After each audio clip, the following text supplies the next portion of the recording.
1 out of every 110 babies Born today are diagnosed with autism. Autism. That's an increase of 57%. 57% since 2002. When autism is 1% of the children, the reality is we're not really dealing with something called autism. We're dealing with a bunch of children who are ill.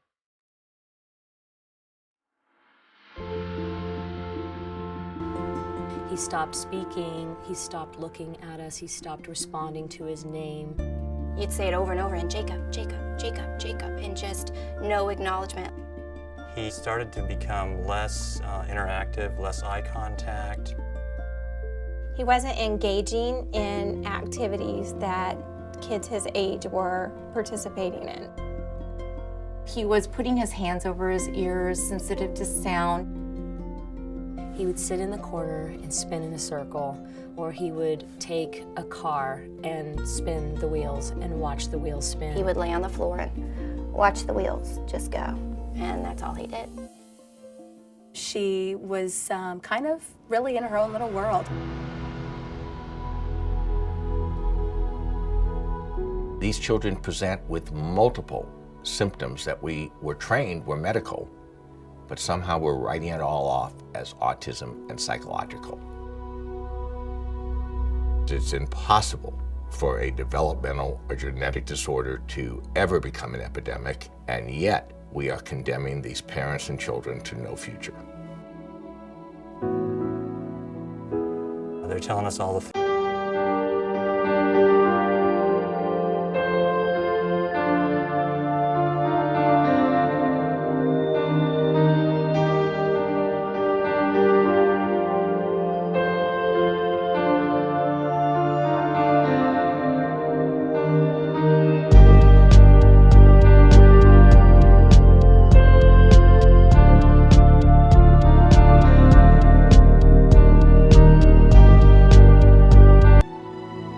All we wanted for him is to experience some normality, have relationships.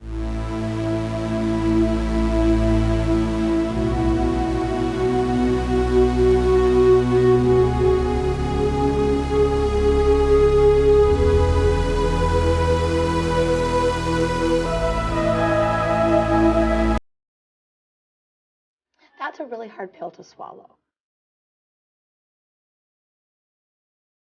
I have essentially watched families go to experts around the country, go to leaders around the country, and realize that those experts, those leaders, have completely turned their back on these families. They are desperate, they need help, and that's supposed to be our job as pediatricians. When you get in this world of autism, there's 2 million people trying to sell you something or trying to push something on you to make your kid better.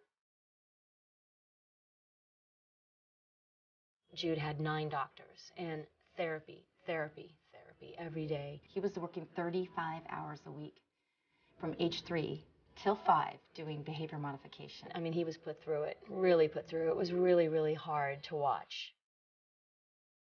It was at that time we found something on the internet about this doctor, Dr. Goldberg. He would actually do blood tests and see, if there's any type of medical reason for this.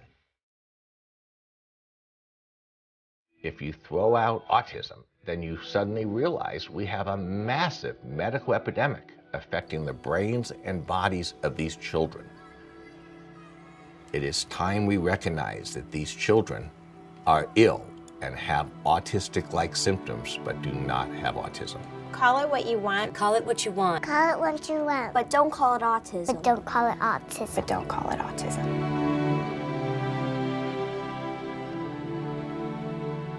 We were reserved. We weren't sure what to believe because this was probably the 15th or 16th thing that we have tried. And after about 2 weeks, it was like he gained a year. Month after month, he was able to do more things. And one day he opened his mouth and he had, within a week, a 2,000-word vocabulary. My son's got straight A's in junior high, wants to go to MIT. He's incredibly smart. He says he loves me. Mommy, I love you. Gives me hugs and kisses. I remember calling my friend Maria and going, guess what? You're never gonna believe it. And it was like a final breakthrough because all of a sudden I had a connection with my daughter. I thought, yes, she's feeling that emotion. She's getting it. She's connecting. And that was huge. It was huge. I no longer had that doubt that he's going to be able to take care of himself. He has a future now.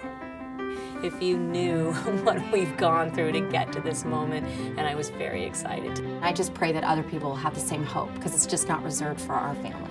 There is hope. There's hope. There is hope.